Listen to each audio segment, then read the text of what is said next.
of cell wall made up of peptidoglycan,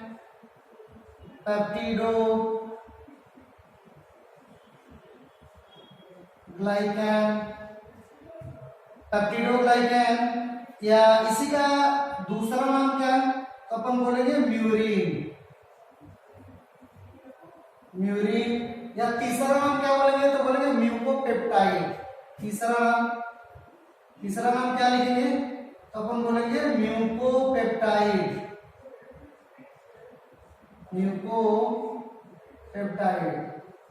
तो कई सारे नाम याद रहेंगे तो क्वेश्चन आपका सही से बन पाएगा, नहीं पता चला एक ही नाम याद है तो दिक्कत हो जाएगी। वो पता चला पेप्टिडोग्लाइकैन आप रटे हो, बार बार म्यूरिन दे रहा है तो नहीं कर पाएंगे, ठीक है। पेप्टिडोग्लाइकैन तो यहाँ पे cell wall made up of, cell wall means क्या, आउटर बाउंड्री। जैसे प्लांट का सेल वॉल किसका बना है, सेलुलोज का। उसी तरह यहाँ पे जो भी प्रोकैरियोटिक सेल है इनका सेल वॉल किसका बना है, पेप्टिडोग्लाइकैन। एक तरीके का शुगर है, ठीक है, पेप्टिडोग्लाइकैन, और कुछ नहीं है, इन्हें कोई बहुत बड़ी चीज है कुछ नहीं है, सिंपल सा पेप्टिडोग्लाइकैन एक तरीके का शुगर है, जैसे जो है ग्लूकोज वगैरह टाइप से, उसी तरीके का पेप्टिडोग्लाइकैन एक तरीके का ग्लूकोज मॉलिक्यूलर शुगर है, लेकिन थोड़ा कॉम्प्लेक्स शुगर है, ठीक है, हेटेरोपॉलीसेकेराइड है। तो पेप्टिडोग्लाइकैन का बना हो सकता है, पेप्टिडोग्लाइकैन का दूसरा नाम है म्यूरिन, तीसरा नाम क्या, म्यूकोपेप्टाइड, ठीक है। Cell wall made up of peptidoglycan. In some, next में लिखेंगे, मैं यहाँ पे मेंशन कर दे रहा हूँ। In some cell wall made up of pseudomurine, in some individual cell wall made up of pseudomurine, ये भी एक पेप्टिडोग्लाइकैन है, pseudomurine, ठीक है, ये भी उसी तरीके का है। कुछ in some individual cell wall made up of pseudomurine, और pseudomurine का बना होता है आर्किबैक्टीरिया वगैरह केस में, ठीक है, ये हो गया। और नेक्स्ट पॉइंट लिख रहे हैं रिप्रोडक्शन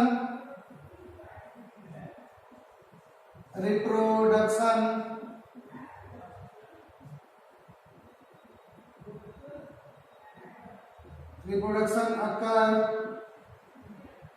by, रिप्रोडक्शन कैसे होता है तो अपन बोलते हैं बाइनरी फिजन से, binary fission, transformation,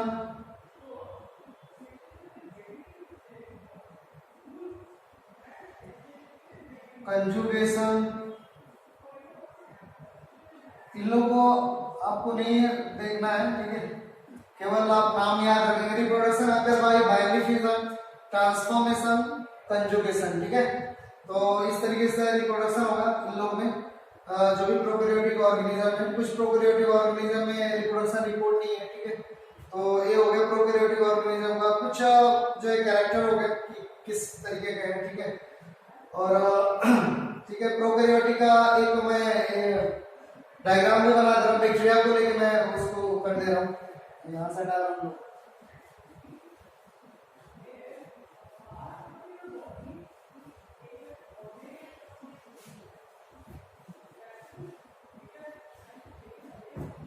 prokaryotic cell का एक जो है बैक्टीरिया का डायग्राम बना लेंगे आप। बैक्टीरियल सेल,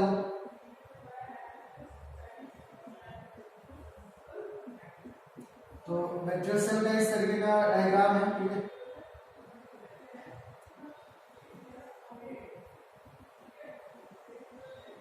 एक बैक्टीरियल सेल है,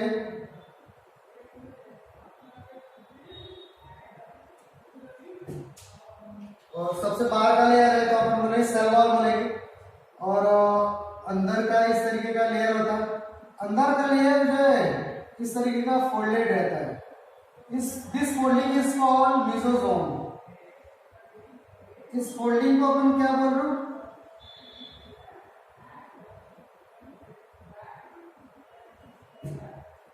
और यहाँ पे इस तरीके का फ्लैजला भी रहता है।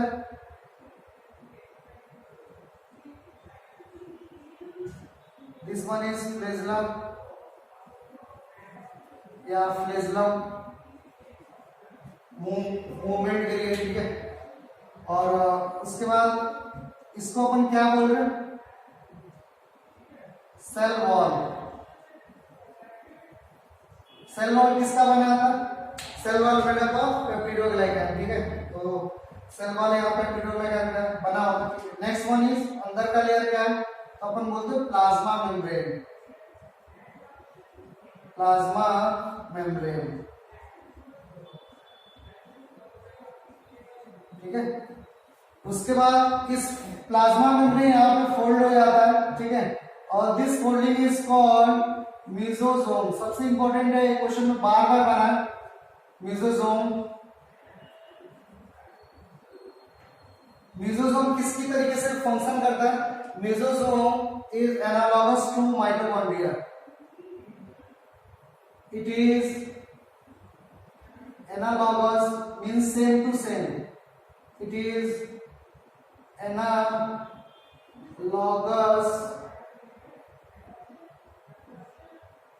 to mitochondria.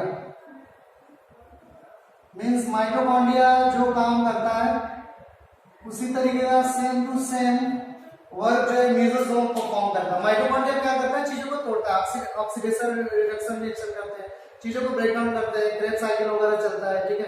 कई प्रोडक्ट जो फॉर्म होता है उसी तरीके सेम टू सेम। बैक्टीरिया में तो माइटोकॉन्ड्रिया नहीं है, बैक्टीरिया में कोई मतलब सेल माइटोकॉन्ड्रिया है नहीं, तो माइटोकॉन्ड्रिया के सिमिलर कौन फंक्शन करता है? तो अपन बोल रहे हैं मेसोसोम। और मेसोसोम क्या है? नॉर्मल फोल्डिंग ऑफ मेम्ब्रेन, और कुछ नहीं है। यानी कि मेसोसोम कोई बड़ी चीज है कुछ नहीं है, नॉर्मल सा है। It is a folding of membrane, ठीक है।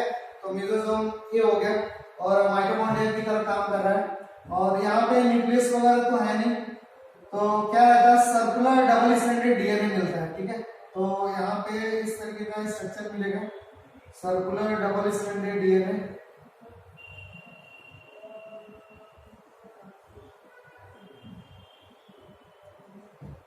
तो this one is circular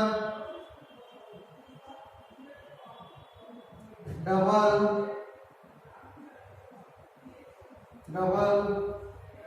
stranded DNA. इसको मेरे को शॉर्ट फॉर्म में लिखना है तो ऐसे लिख देंगे, सर्कुलर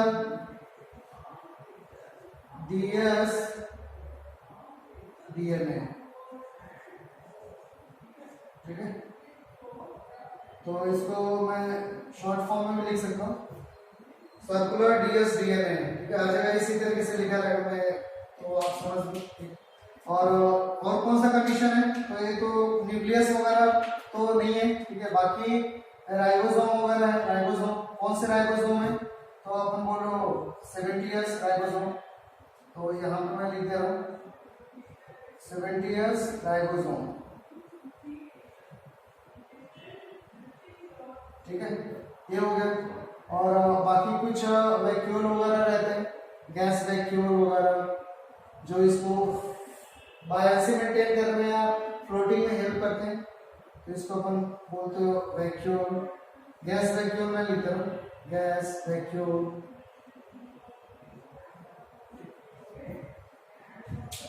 और बाकी कौन से पार्ट है? तो दिस वन इज साइटोप्लाज्म। हम इसको साइटोप्लाज्म बोल रहे हैं, ठीक है।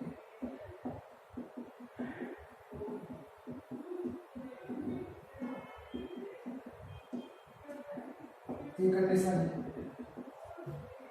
तो ये डायग्राम आप जो है ड्रॉ कर दो, इसको डायग्राम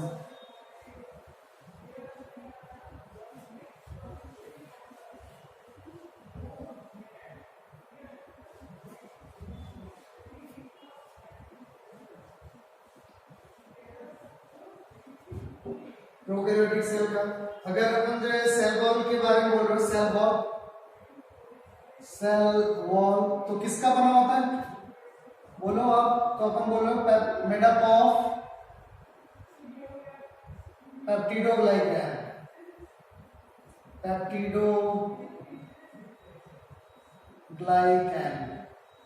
ठीक है।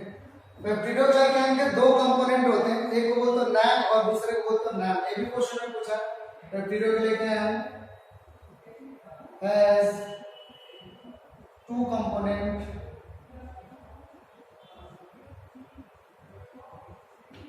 एक को बोलते हो NAM और दूसरे क्या बोलो NAM, ठीक है। NAM का फुल फॉर्म क्या है? N का मींस होता है normal N acetyl glucosamine,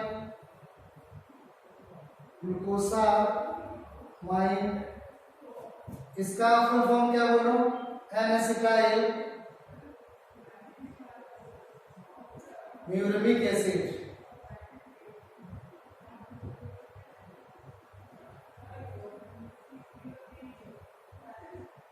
एनास्टाइल glucosamine, N acetyl muramic acid. ये समझ में आ गया कि पेप्टिडोग्लाइकैन एक शुगर लाइक सब्सटेंस है जो जिसमें कितने पार्ट होते हैं, कितने कंपोनेंट से मिलकर बना? दो कंपोनेंट, NAC और NAM, ठीक है। तो NAC और NAM जो है पेप्टिडोग्लाइकैन के पार्ट है और NAC और NAM आपस में एक बॉन्ड से जुड़े होते हैं। This bond is called beta 1,4 glycosidic bond,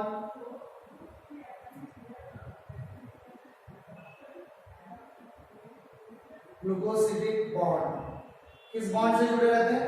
beta 1,4 glycosidic bond, ठीक है। तो ये आप जो है समझ लेना। जब भी जैसे मान लो कि मैं यहाँ पे एक रफ डायग्राम फिर बना लिया इस तरीके से सेल वॉल का, ये सेल वॉल अपन बोलो सेल वॉल, ठीक है। और this one is plasma membrane, अरे फोल्डेड है, ठीक है। तो सेल वॉल किसका? सेल वॉल पेप्टिडोग्लाइकैन का। तो कितने कंपोनेंट है? दो। कौन से? NAC और कौन से? NAM। फिर यहाँ पे NAC, फिर यहाँ पे NAM, इस तरीके से पूरा यहाँ पे NAC। तो इस तरीके से पूरा जो है सेल वॉल NAC से बना होता है, ठीक है। जैसे अपन पेनिसिलिन खाते हैं, पेनिसिलिन आप याद रखना, पेनिसिलिन क्या है? तो अपन बोलते हैं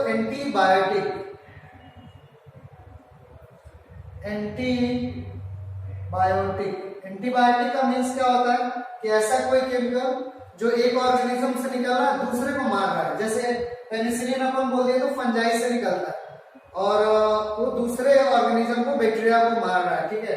तो अपन बीमार होते हैं तो एंटीबायोटिक खा लेते हैं, तो एंटीबायोटिक खाते हैं तो जो भी बैक्टीरियल इन्फेक्शन होता है, फंगल बैक्टीरियल इन्फेक्शन होता है, वो क्या होता है? बैक्टीरिया वगैरह मर जाते हैं, हम लोग सही हो जाते हैं। तो सेम टू सेम कैसे अपन सही हो रहे हैं, बैक्टीरिया कैसे मर रही है, तो मैं यहाँ पे दिखा रहा हूँ। जैसे अपन पेनिसिलिन खाते हैं, जैसे पेनिसिलिन, तो पेनिसिलिन खाया तो अगर बॉडी में बैक्टीरिया है तो बैक्टीरिया का जो NAC और NAM के बीच का बॉन्ड है ना, वो ब्रेक डाउन हो जाता है, ठीक है। Penicillin break down beta 1,4 glycosidic bond, जो NAC और NAM के बीच का ये बॉन्ड है ना, इसी को पेनिसिलिन क्या करता है? ऐसे करके तोड़ देता है ऐसे। तो पूरा का पूरा सेल वॉल क्या हो जाता है? ब्रेक डाउन हो जाता है। और जैसे सेल वॉल ब्रेक डाउन होगा, बैक्टीरिया का पेट फटेगा, बैक्टीरिया का पेट फट जाएगा, बैक्टीरिया का मटेरियल सब बाहर, बैक्टीरिया मर जाएगा, ठीक है। तो पेनिसिलिन क्या कर रहा है? NAC और NAM के बीच के बॉन्ड को क्या कर रहा है? ब्रेक डाउन कर रहा है। और जैसे सेल वॉल जो है ब्रेक डाउन हो गया तो क्या बैक्टीरिया सर्वाइव करेगी? नहीं करेगी। बैक्टीरिया क्या हो जाती है? डिस्ट्रॉय हो जाती है। तो इस तरीके से पेनिसिलिन खाने से बैक्टीरिया जो है डिस्ट्रॉय हो गई। तो ओवरऑल एक बैक्टीरियल सेल को लिए अपन डायग्राम और क्या क्या कंडीशन था इसको अपन दिखा है।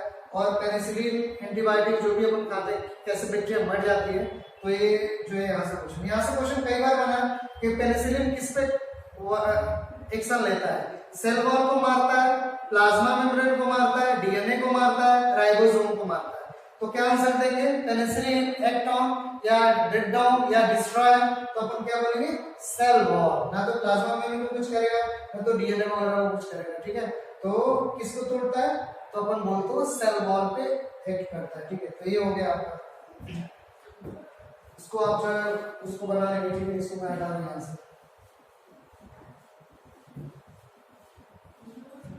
तो एक बैक्टीरिया प्रोकैरियोटिक सेल का डायग्राम था और प्रोकैरियोटिक सेल में क्या क्या कंडीशन है ये अपन जो है डिस्कस किए, ठीक है। और मैं थोड़ा सा ब्लू ग्रीन एल्गी के बारे में बता दे रहा हूँ, ठीक है। फिर अपन यूकैरियोटिक सेल अपन बोले साइनोबैक्टीरिया, साइनोबैक्टीरिया साइनोबैक्टीरिया बहुत इंपॉर्टेंट है। साइनोबैक्टीरिया की वजह से इस दुनिया में सबसे पहले ऑक्सीजन जो है एनवायरनमेंट में आया साइनोबैक्टीरिया की वजह से, ठीक है।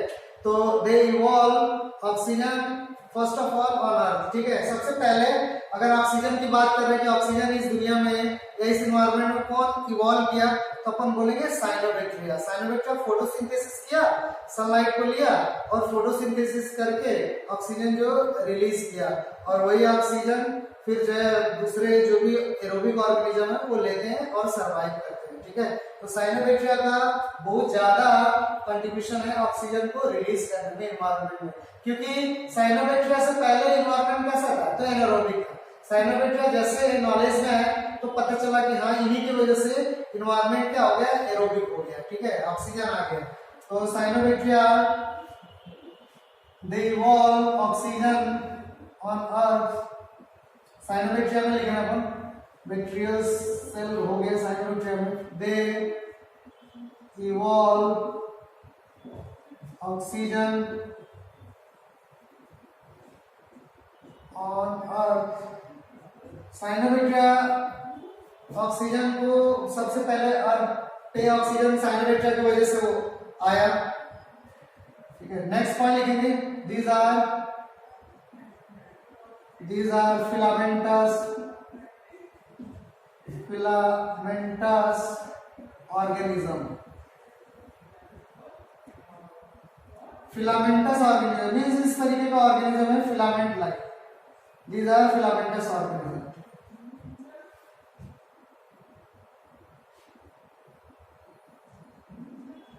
नेक्स्ट लिखेंगे they contain or specialized cell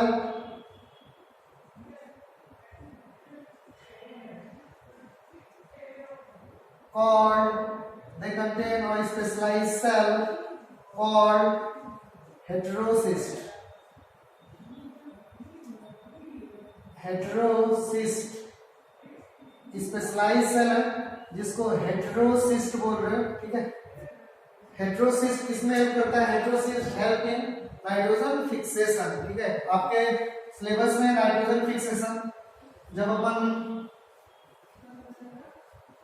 nitrogen cycle वगैरह पढ़ाएंगे तो वहां पे नाइट्रोजन फिक्सेशन को डिस्कस करेंगे, ठीक है। हेटेरोस नेक्स्ट में लिखेंगे heterocyst help in nitrogen fixation. N2 में लिख दे रहा हूं N2 फिक्सेशन नाइट्रोजन फिक्सेशन, ठीक है। और इस तरीके से कंडीशन है। एक हेटेरोसिस्ट का मैं डायग्राम यहाँ पे ड्रॉ कर दे रहा हूं।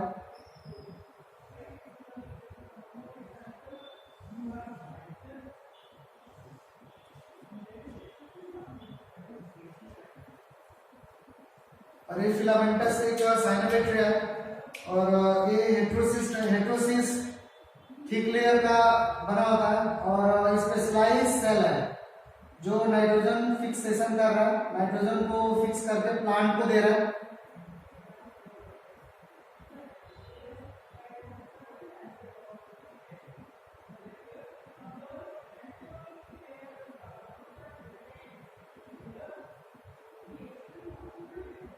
This one is heterocyst।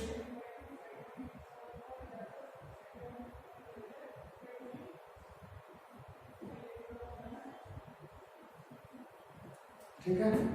और सराउंडिंग सेल को क्या बोलेंगे, तो अपन बोलेंगे vegetative cell. This one is vegetative cell, ठीक है। इसको भी अपन क्या बोलेंगे वेजिटेटिव सेल। इसके बाद जो भी है हेटेरोसिस्ट। हेटेरोसिस्ट ऑक्सीजन को इंटर करने नहीं देगा, हेटेरोसिस्ट ऑक्सीजन नहीं इंटर करेगा, ठीक है। और नाइट्रोजन को एनवायरनमेंट से हेटेरोसिस्ट क्या करेगा, हेटेरोसिस्ट में इन्वायरमेंट से नाइट्रोजन जो आता है और नाइट्रोजन अमोनिया में कन्वर्ट होता है। ठीक है, इस डायग्राम को मैं थोड़ा चेंज यहाँ पे इस चीज O2 भी यहाँ पे लिख दे रहा हूँ। ऑक्सीजन को इंटर नहीं करने देता है, ठीक जो लेयर होता है, क्योंकि ऑक्सीजन नहीं चाहिए हेटेरोसिस के अंदर। अगर ऑक्सीजन आ गया तो हेटेरोसिस सही से प्रॉपर वे में काम नहीं करेगा। ठीक है, तो नाइट्रोजन इन्वायरमेंट का जो भी नाइट्रोजन है वो अंदर आता है हेटेरोसिस के अंदर, और ए रिएक्शन के बाद किसमें कन्वर्ट हो जाता है? अमोनिया में कन्वर्ट हो जाता है। ठीक है, तो यहाँ पे एक एंजाइम काम करता है, उसको बोलते हैं नाइट्रोजिनेज एंजाइम।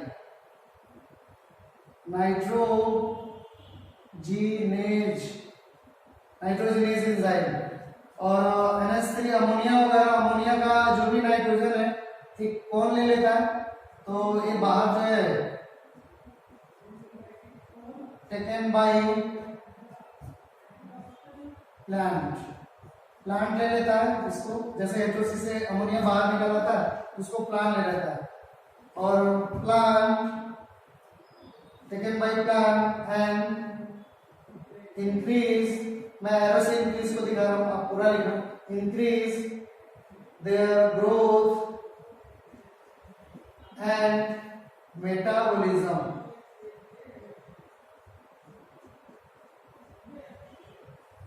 ठीक है, तो इस तरीके का एक हेटेरोसिस का फंक्शन है, और क्या कर रहा है ये आपके सामने। तो ये साइनोबैक्टीरिया का कैरेक्टर था, और साइनोबैक्टीरिया का थोड़ा सा कैरेक्टर था कि क्या क्या इंपॉर्टेंट चीज है। साइनोबैक्टीरिया नाइट्रोजन को प्लांट को दे रहा है। ठीक है, तो इसीलिए साइनोबैक्टीरिया को या ब्लू ग्रीन एल्गी को अपन बोलते हो बायो फर्टिलाइजर। ठीक है, तो साइनोबैक्टीरिया में एक पॉइंट और अपन जो है मेंशन कर सकते हैं कि BGA act as a bio fertiliser. ठीक है, तो इसको बनाने के बाद एक पॉइंट लिखेंगे, BGA act as bio fertiliser. Bio fertiliser क्यों बोल रहे हैं? अगर कोई पूछ रहा है why it's called bio fertiliser या why it is consider in bio fertiliser, तो अपन बोल सकते हैं कि ये जो है फर्टिलाइजर की तरह से यूज कर रहे हैं ब्लू ग्रीन एल्गी को, बीजीए को, इसीलिए बीजीए को बोल रहे बायो फर्टिलाइजर। जैसे अपन क्या करते हैं फर्टिलाइजर में मोस्टली क्या यूज करते हैं? नाइट्रोजन, NPK, नाइट्रोजन, फास्फोरस और पोटेशियम, ये यूज करते हैं यूरिया वगैरह के केस में। ठीक है, यूरिया सॉइल की फर्टिलिटी को क्या करता है? डिस्ट्रॉय कर देता है। सॉइल की जो भी फर्टिलिटी है, सॉइल का जो भी टेक्सचर है उसको चेंज कर देता है, और पूरा का पूरा जो सॉइल है बीमारी हो रहा है। तो जो भी साइनोबैक्टीरिया है, साइनोबैक्टीरिया, उनको अपन यूरिया की जगह पे यूज कर रहे हैं। जैसे यूरिया में क्या दे रहा है? नाइट्रोजन दे रहा है, तो उसके जगह पे साइनोबैक्टीरिया यूज कर रहे हैं। साइनोबैक्टीरिया में क्या दे रहा है? प्लांट को नाइट्रोजन दे रहा है। ठीक है, किस फॉर्म में? अमोनिया के फॉर्म में या अमोनियम आयन के फॉर्म में। तो नाइट्रोजन प्लांट ले लेगा, अपनी क्या करेगा? Plant taken by plant and increase growth and metabolism. Plant अपनी ग्रोथ बढ़ाएगा और अपना जो भी मेटाबॉलिक एक्टिविटी है वो परफॉर्म करेगा। यानी कि सेम टू सेम यूरिया की तरह यूज कर रहे हैं साइनोबैक्टीरिया को, लेकिन साइनोबैक्टीरिया क्या है? लिविंग ऑर्गेनिज्म है, इसीलिए अपन बोल रहे बायो और फर्टिलाइजर की तरह यूज कर रहे हैं साइनोबैक्टीरिया को। तो पूरा नाम क्या बोले? बीजीए को बायो फर्टिलाइजर। ठीक है, तो ये क्वेश्चन जो है याद रखना, why it's called bio fertiliser, because it use in a form of fertiliser and these are the living organism, so it's called biofertilizer। ठीक है, तो ये आप कहीं पे भी पूछ रहा है तो आप उसको जस्टिफाई करेंगे। ठीक है, नेक्स्ट देखते हैं।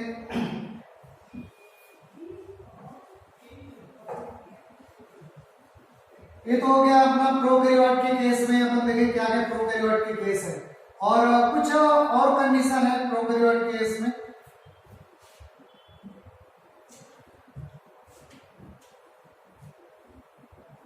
बाकी अपन जो है साइनोबैक्टीरिया देख लिए, बैक्टीरिया नॉर्मल देख लिए। ठीक है, और उसके बाद जो माइकोप्लाज्मा एक ऑर्गेनिज्म है, माइक्रोस्कोपिक ऑर्गेनिज्म है, माइकोप्लाज्मा। तो mycoplasma it is smallest,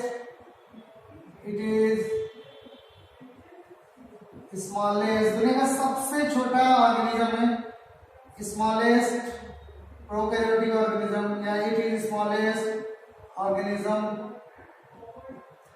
size कितना है इसका, साइज तो 0.3 टू 0.5 माइक्रोन मीटर साइज का, और दुनिया का सबसे छोटा ऑर्गेनिज्म है, ठीक है, माइकोप्लाज्मा। अपन जब यूकेरियोटिक सेल देखेंगे करेंगे तो वहां पे लिखेंगे कौन सा स्मॉलेस्ट सेल ऑर्गेनिज्म है, कौन सा लार्जेस्ट है, कौन सा लॉन्गेस्ट है, ठीक है। तो इसी चीज को फिर वहां पे मेंशन करेंगे। माइकोप्लाज्मा में सेल वॉल नहीं होता है, cell wall is absent, cell wall is absent. Cell wall नहीं है तो क्या पेनिसिलिन कुछ करेगा, नहीं करेगा पेनिसिलिन, ठीक है। माइकोप्लाज्मा में सेल वॉल नहीं है, their body is surrounded by plasma membrane, ठीक है, केवल इसका बॉडी प्लाज्मा मेम्ब्रेन से सराउंडेड रहता है। सेल वॉल नहीं है तो ये अपना जो शेप है बार बार चेंज करता रहता है, कभी ऐसे बना लिया, कभी ऐसा, कभी ऐसा, कभी ऐसा, तो इसको बोलते हैं joker of plant kingdom, plant category का जोकर बोल रहे हो, ठीक है। क्यों, क्योंकि बार बार शेप वगैरह चेंज कर रहा है, ठीक है। It also called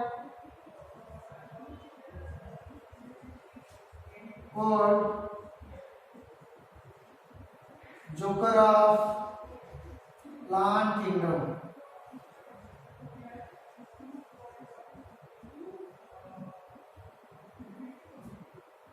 joker of plant kingdom बोल रहे हो, ठीक है, क्योंकि अपना शेप वगैरह बार बार चेंज कर रहा है, ठीक है। और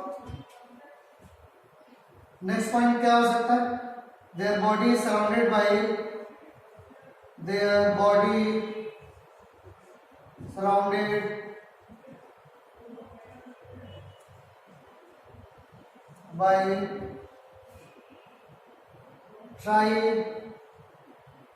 trilamellar layer। इसकी बॉडी ट्राइलेमुलर लेयर से सराउंडेड रहता है, अभी मैं डायग्राम में दिखा दूंगा, ठीक है। इट कंटेन नेक्स्ट पॉइंट लिखेंगे, it contain DNA as well as RNA। तो नेक्स्ट डायग्राम इसको हटा के बना देते हैं।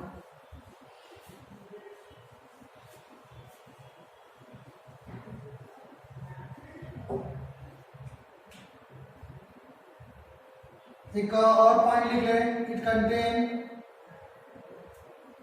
इट कंटेन 70s राइबोसोम, और रिप्रोडक्शन यहाँ पे असेक्सुअल ही रिपोर्टेड है, एलिमेंट्री बॉडी वगैरह से असेक्सुअल रिप्रोडक्शन वो उतना इंपॉर्टेंट नहीं है, सेक्सुअल रिप्रोडक्शन एब्सेंट होता है, ठीक है। तो अपन डायग्राम डायरेक्ट बना रहे हैं, इस तरीके का एक डायग्राम, और इसका बॉडी ट्राइलेमुलर लेयर से कवर्ड रहता है, इस तरीके से मेम्ब्रेन का एक ही लेयर रहता है।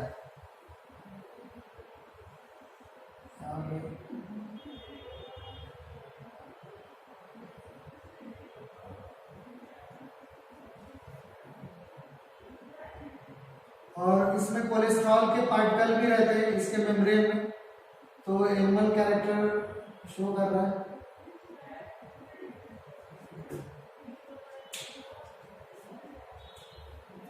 और ये डीएनए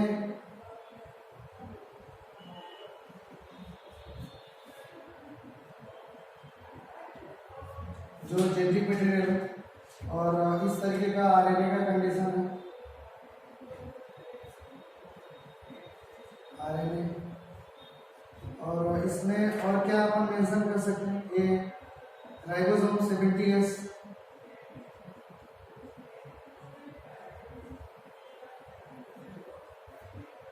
ये जो आउटर लेयर है उसको इसी को बोल रहा हूँ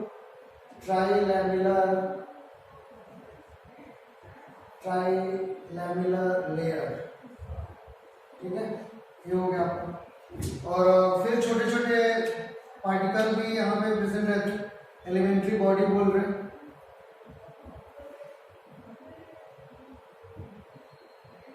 प्लांट और एनिमल दोनों में बीमारी कॉज करता है माइकोप्लाज्मा। एलिमेंट्री बॉडी, ये हो गया आपका माइकोप्लाज्मा। अब इसको मेंशन कर लो, ठीक है।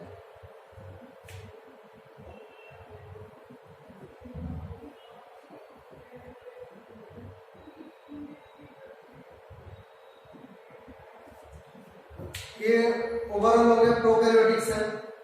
उसके बाद स्टार्ट करेंगे यूकैरियोटिक सेल, ठीक है।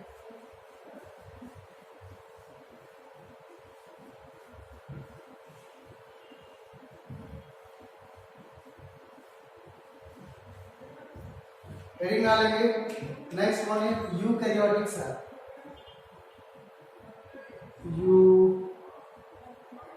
यूकैरियोटिक सेल, यूकैरियोटिक सेल लेके चले। यू मींस ट्रू या well developed, karyote means nucleus. Karyote means क्या? न्यूक्लियस, ठीक है। यानी कि अगर यू मींस ट्रू या well developed, karyote means nucleus. अगर किसी सेल में वेल डेवलप्ड न्यूक्लियस है